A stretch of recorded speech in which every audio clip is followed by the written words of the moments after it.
اس کا مطلب ہے اس کی واپسی صبح تک ہی ہوگی، میں نے سوچ میں ڈوبے ہوئے لہجے میں کہا، پھر ایک فوری خیال کے تحت پوچھ لیا، کسی طرح اپنے اس بندے سے یا کسی بھی اور شخص سے ایک کام کروا سکتے ہو؟ جی آپ حکم کریں ملک صاحب، وہ بڑے ادب سے بولا۔ تم نے مجھے بتایا تھا کہ اشتیاق کی رہائش بھی ادھر فیض آباد میں ہی ہے، میں نے کہا۔ تم اس کے گھر والوں سے کسی طرح معلوم کروانے کی کوشش کرو کہ اشتیاق کہاں گیا ہے اور کب واپس آئے گا۔ یہ کام تو ہو جائے گا مگر اس کے لیے صبح کا انتظار کرنا ہوگا، حوالدار نے معتدل لہجے میں کہا۔ رات کے اس پہر پورا فیض آباد گہری نیند کے مزے لے رہا ہے ویسے۔ لمحاتی توقف کر کے اس نے گہری سانس لی، پھر اپنی بات مکمل کرتے ہوئے بولا، میں نے جس آدمی کو اشتیاق کی نگرانی پر مامور کر رکھا ہے اسے میں آپ کے کہنے سے پہلے ہی یہ ہدایت کر چکا ہوں، وہ علل صبح مجھے اس حوالے سے رپورٹ دے دے گا۔ شاباش، میں نے توصیفی نظر سے اس کی طرف دیکھا۔ کاش پولیس کے محکمے سے وابستہ ہر شخص اتنا ہی فرض شناس ہو جائے، آمین، بے ساختہ اس کے منہ سے نکلا۔ میں نے پوچھا، اور گاما کا کیا حال ہے؟ وہ گاؤں کے اندر ہی موجود ہے، حوالدار نے بتایا، اور امن و امان سے ہی ہے۔ امن و امان سے تو اسے ہونا ہی چاہیے، صبح میں نے اچھی طرح اس کے کان کھینچے تھے۔ میں نے کہا، پھر پوچھا، کیا تمہارے پاس کوئی ایسی رپورٹ ہے جس سے پتہ چلے کہ آج گاما اور اشتیاق میں کوئی ملاقات ہوئی ہو؟ جی بالکل نہیں، وہ نفی میں گردن ہلاتے ہوئے بولا۔ اگر وہ ایک لمحے کے لیے بھی آپس میں ملے ہوتے تو میرے مخبر مجھے فوراً اطلاع کرتے۔ نامعلوم عورت شادو کی شناخت کے حوالے سے کوئی پیش رفت ہوئی؟ میں نے پوچھا۔ کوئی ایسا آدمی یا تعلق تمہارے رابطے میں آیا جس کی انگلی پکڑ کر ہم مقتولہ کی شناخت اور قاتل کے قاصد تک پہنچ سکیں؟ نہیں جناب، وہ مایوسی سے گردن ہلاتے ہوئے بولا، لیکن میرے ذہن میں ایک تجویز ہے۔ ہاں ہاں کہو، میں نے جلدی سے کہا، کیا تجویز ہے تمہارے ذہن میں؟ بابا دینو نے شادو کے کھرے کی جو رپورٹ دی ہے اس کے مطابق شادو کسی مرد کے ساتھ گاما کے دروازے کے سامنے سے گھوڑے پر سوار ہو کر جائے وقوع کی طرف گئی تھی۔ قادر بخش نے گہری سنجیدگی سے کہا، اگر ہم فرض کر لیں کہ شادو کے ساتھ دوسرا گھڑ سوار گاما تھا تو پھر میری نظر میں گاما کا ٹرائل ضروری ہو جاتا ہے۔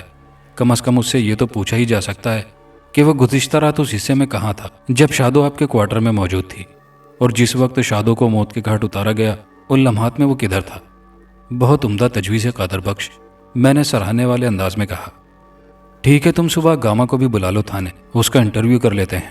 اس نے اس بات میں گردن ہلانے پر اکتفا کیا۔ میں قادر بخش کو رخصت کرنے کے بعد گرم لحاف میں گھس گیا۔ جب میں نیند کی وادی میں اتر رہا تھا تو میرے ذہن میں صرف ایک ہی نام تھا، اور وہ نام تھا جمال پور۔ کھوجی بابا دینو نے شادو کے متوقع قاتل کا کھرا جہاں تک اٹھایا تھا اس کے مطابق وہ گھڑ سوار شادو کو قتل کرنے کے بعد جمال پور کی طرف گیا تھا، اور ابھی تھوڑی دیر پہلے حوالدار نے بھی مجھے یہ اطلاع دی تھی کہ کانسٹیبل اشتیاق نے جمال پور کا رخ کیا تھا۔ یہاں پر یہ سوال سر اٹھاتا ہے کہ یہ محض اتفاق تھا یا اشتیاق اور قاتل کے بیچ کوئی سمبند موجود تھا؟ یہ خاصا خطرناک سوال تھا۔ اگلی صبح دھواں دھار ثابت ہوئی۔ رات کے آخری پہر اچانک بارش شروع ہو گئی تھی۔ موسم پہلے ہی سخت سرد ہو رہا تھا، اس بارش نے موسم کی شدت میں بے پناہ اضافہ کر دیا تھا۔ موسم کی زیادتی تو اپنی جگہ، لیکن اس ناگہانی بارش نے بابا دینو کی ساری محنت پر پانی پھیر دیا تھا۔ اس تجربے کار بڈھے نے کل شام تک پیشہ ورانہ محنت کے نتیجے میں قانون کی جو مدد کی تھی وہ ایک مقام پر آ کر رک گئی تھی۔ گزشتہ رات 3-4 گھنٹے مسلسل ہونے والی بارش نے کچی اور پکی زمین کے سینے کو اس طرح دھو ڈالا تھا کہ اب وہاں سے کسی کا بھی کھرا اٹھایا نہیں جا سکتا تھا۔ گویا قاتل کے تعاقب کے سلسلے میں میری تفتیش کی گاڑی جائے وقوع سے چند قدم کے فاصلے پر نیم پختہ سڑک کے کنارے رک گئی تھی۔ میں یہ تو جان گیا تھا کہ گھڑ سوار قاتل جمال پور کی طرف گیا تھا، لیکن یہ بتانا مشکل تھا کہ وہ جمال پور پہنچا بھی تھا یا راستے میں ہی کسی اور سمت نکل گیا تھا۔ دوپہر سے تھوڑی دیر پہلے پوسٹ مارٹم کی ابتدائی رپورٹ آ گئی۔ اس رپورٹ کے مطابق شادو کی موت گزشتہ رات 9 اور 10 بجے کے درمیان واقع ہوئی تھی، اور اسے کسی تیزدھار خنجر کی مدد سے گردن کاٹ کر موت کے گھاٹ اتار دیا گیا تھا۔ پوسٹ مارٹم رپورٹ نے میرے زاویے کی بھی تصدیق کی تھی کہ قاتل شادو کے لیے قابل بھروسہ شخص تھا، ورنہ وہ اتنی رات کو یوں راضی خوشی اس کے ساتھ کھیتوں کے بیچ نہ چلی جاتی۔ ایک بات ذہن میں رہے کہ میں اس خوبصورت مقتولہ عورت کا ذکر کرتے ہوئے بار بار اس کا نام شادو لے رہا ہوں۔ میں نہیں جانتا اس کا اصل نام کیا تھا، اور جب تک مجھے معلوم نہیں ہوتا میں اسے شادو ہی کہوں گا۔ دوپہر کے وقت حوالدار گاما کو پکڑ کر تھانے لے آیا اور حوالات میں بند کر دیا، اور پھر میرے پاس آ کر اس نے بتایا کہ وہ گاما کو پوچھ گچھ کے لیے لے آیا ہے۔ آج صبح تھانے آتے ہی مجھے معلوم ہو گیا تھا کہ کانسٹیبل اشتیاق ڈیوٹی پر نہیں آیا، لیکن اس کے حوالے سے مجھے حوالدار سے تفصیلی بات کرنے کا موقع نہیں ملا تھا، لہٰذا میں نے کہا، قدر بخش، تم نے گاما کو حوالات میں بند کر دیا ہے تو میں اس سے بعد میں بات کروں گا، پہلے مجھے اشتیاق کے بارے میں بتاؤ۔ جیسا کہ آپ جانتے ہیں کہ اشتیاق آج ڈیوٹی پر حاضر نہیں ہے، حوالدار نے بتایا، اور میری اطلاع کے مطابق وہ اب کل ہی ڈیوٹی پر آئے گا۔ تمہاری ان اطلاعات کی تفصیل کیا ہے؟ میں نے گہری سنجیدگی سے پوچھا۔ اس کے گھر سے کیا رپورٹ آئی ہے؟ اس کے گھر کی رپورٹ میرے مخبر کی فراہم کردہ اطلاعات سے میل نہیں کھاتی ملک صاحب، وہ گمبھیر انداز میں بولا۔ وہ اپنے گھر کے بارے میں یہ بتا کر گیا ہے کہ وہ اپنی چاچی سے ملنے ککر والی جا رہا ہے، جبکہ میرے مخبر کے مطابق وہ جمال پور گیا ہے، اور آپ جانتے ہیں ککر والی اور جمال پور نامی یہ دونوں گاؤں ایک دوسرے کی مخالف سمت میں واقع ہیں۔ میں نے معنی خیز انداز میں ہنکارا بھرا اور پوچھا، اشتیاق کے گھر والے اس کی واپسی کے بارے میں کیا بتاتے ہیں؟ انہوں نے یہی بتایا ہے کہ وہ آج کسی وقت فیض آباد واپس آ جائے گا اور کل صبح ڈیوٹی پر آئے گا، حوالدار نے بتایا۔ ادھر ککر والی میں اشتیاق کی چاچی مقصودہ رہتی ہے، جس کی بیٹی رخسانہ سے اشتیاق کی منگنی ہو چکی ہے۔ اور کیا جمال پور میں بھی اس کے کوئی رشتہ دار وغیرہ رہتے ہیں؟ میں نے پوچھا۔ نہیں ملک صاحب، حوالدار نے نفی میں گردن ہلائی، بالکل نہیں۔ ٹھیک ہے، اشتیاق جب واپس آئے گا تو اس سے سوال و جواب کر لیا جائے گا، میں نے ٹھہرے ہوئے لہجے میں کہا۔ اس امر کی تصدیق کرنا بالکل مشکل نہیں ہوگا کہ وہ اپنی چاچی سے ملنے ککر والی گیا تھا یا نہیں۔ ویسے تم اپنے مخبر کو ہدایت کر دو کہ وہ اشتیاق کی واپسی پر بھی گہری نظر رکھے۔ جی میں نے اس بندے کو اچھی طرح سمجھا دیا ہے، حوالدار نے بتایا، وہ اس سلسلے میں خاصا چاقو چوبند ہے۔ اوکے، میں نے گہری سانس لیتے ہوئے کہا، اب تم گاما کو یہاں لے آؤ، ذرا دیکھیں تو صحیح وہ کیا کہتا ہے شادو کے بارے میں۔ جی ابھی حاضر کرتا ہوں، حوالدار یہ کہتے ہوئے کمرے سے نکل گیا۔ تھوڑی دیر کے بعد گاما دست بدستہ میرے سامنے کھڑا تھا۔ اس سے 1 فٹ کے فاصلے پر عقب میں قادر بخش بھی چاقو چوبند کھڑا تھا۔ گاما نے مجھ سے مخاطب ہوتے ہوئے پوچھا، ملک صاحب، آج آپ نے مجھے پھر تھانے بلا لیا، کیا کسی اور عورت نے میری بیوی ہونے کا دعویٰ کر دیا ہے؟ میں نے گھور کر اس کی آنکھوں میں دیکھا اور کڑے لہجے میں پوچھا، تھانے دار تم ہو یا میں؟ تھانے دار تو آپ ہی ہیں سرکار، وہ میرے جارحانہ انداز سے گھبرا کر بولا۔ تو پھر تھانے داری بھی مجھے ہی کرنے دو، میں نے درست لہجے میں کہا۔ جس رات شادو کو قتل کیا گیا تم کہاں تھے؟ میں اپنے گھر پر ہی تھا جناب، وہ گڑبڑائے ہوئے لہجے میں بولا۔ کیا تم جانتے ہو شادو کو اس رات کتنے بجے قتل کیا گیا تھا؟ نہیں جناب، میں کیسے جان سکتا ہوں؟ وہ الجھن زدہ نظروں سے مجھے تکنے لگا۔ میں بتاتا ہوں، میں نے بدستور اس کی آنکھوں میں جھانکتے ہوئے کہا۔ پرسوں رات 9 اور 10 بجے کے درمیان شادو کو بابا نذیرہ کے کھیتوں میں قتل کر دیا گیا تھا، اور ایک قاتل ایک گھوڑے پر سوار ہو کر جمال پور کی طرف روانہ ہو گیا تھا۔ آپ تو بڑی حیرت انگیز بات بتا رہے ہیں ملک صاحب، وہ آنکھیں پھیلاتے ہوئے بولا۔ یہ سب آپ کو کیسے پتہ چلا؟ سوال نہیں، صرف جواب، کیونکہ تھانے دار میں ہوں، تم نہیں۔ میں نے اسے دبکا مارا۔ یہ بتاؤ اس رات 9 اور 10 بجے کے بیچ تم کہاں تھے؟ اپنے گھر میں مائی باپ، وہ زور دے کر بولا۔ یہ بات میں نے آپ کو پہلے بھی بتائی ہے۔ یہ بات بتا کر تم نے مجھ پر کوئی احسان نہیں کیا، میں نے برے طریقے سے اسے ڈانٹ دیا۔ میں 1000 مرتبہ بھی یہ سوال کروں تو تمہیں جواب دینا پڑے گا، کیا سمجھے؟ سمجھ گیا جی، سب سمجھ گیا، وہ یتیم سی صورت بنا کر بولا۔ تو تم اس وقت اپنے گھر میں تھے؟ میں نے گاما کے چہرے پر نگاہ جماتے ہوئے اس کی فراہم کردہ معلومات کو دہرایا اور پوچھا، اس وقت گھر میں تمہارے ساتھ اور کون تھا؟ کوئی بھی نہیں جناب، میں اپنے گھر میں اکیلا ہی رہتا ہوں، اس نے بتایا۔ اگر تم سچ بولو گے تو میں تمہارے لیے گنجائش نکالنے کی کوشش کروں گا، میں نے اسے دھمکی دینے والے انداز میں کہا۔ اور اگر مجھے ذرا بھی شبہ ہوا کہ تم غلط بیانی سے کام لے رہے ہو تو پھر مجھ سے برا اور کوئی نہیں ہوگا، میں تمہیں شادو کے قتل میں گرفتار کر کے سیدھا جیل بھجوا دوں گا۔ میں نے کسی کو قتل نہیں کیا تھانے دار صاحب، وہ منت ریز لہجے میں بولا۔ میں بے قصور ہوں، آپ میری بات کا یقین کیوں نہیں کرتے؟ ملک صاحب آپ اسے میرے حوالے کر دیں، حوالدار نے خطرناک لہجے میں کہا۔ میں اسے 15 منٹ میں رواں دواں کر دوں گا، پھر یہ آپ کے ہر سوال کا فرفر جواب دے گا۔ جناب آپ لوگوں کو میری سچائی کا یقین کیوں نہیں آ رہا؟ وہ رونی صورت بنا کر بولا۔ میں قاتل نہیں ہوں۔ ٹھیک ہے، میں ایک لمحے کے لیے فرض کر لیتا ہوں کہ تم قاتل نہیں ہو، میں نے اس کی آنکھوں میں دیکھتے ہوئے سنسناتے ہوئے لہجے میں کہا، لیکن میں یہ ماننے کو تیار نہیں کہ تم قاتل کو نہیں جانتے ہوگے۔ جی یہ آپ کیا کہہ رہے ہیں؟ وہ حیرت بھری نظروں سے مجھے تکنے لگا۔ میں قاتل کو کیسے جانتا ہوں گا؟ میرا قاتل سے کیا تعلق واسطہ؟ تمہارا قاتل سے واسطہ تعلق ہے گاما، میں نے سلگتے ہوئے لہجے میں کہا۔ پھر وہ حقائق اس کے گوش گزار کر دیے جو بابا دینوں کی پیشہ ورانہ کاوشوں کے نتیجے میں مجھ تک پہنچے تھے۔ آخر میں نے کہا،